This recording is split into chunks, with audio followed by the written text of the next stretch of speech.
Next example on cyclic group. Show that the set S contain the element 1 minus 1 iota and minus iota is a group under the ordinary multiplication. Solution: it is calculated that the set S under the ordinary multiplication is a group.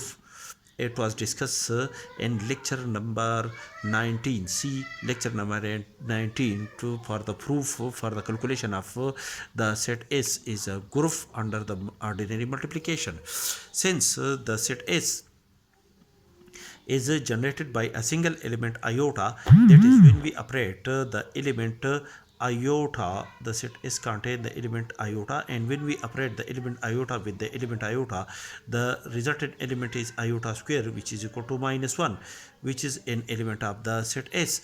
And when we operate the iota square with iota, the resultant element is iota cube, which is also equal to iota square multiplied by iota is equal to minus 1 multiplied by iota is equal to minus iota, which is an element of the set S. And when we operate iota with iota cube, we have iota square multiplied by iota square is equal to minus 1 multiplied by minus 1 is equal to plus 1, which is an element of the set S. And when we operate the element iota with iota raised to power 4, the resultant element is iota square multiplied by iota square multiplied by iota. This is equal to minus 1 multiplied by minus 1 multiplied by iota.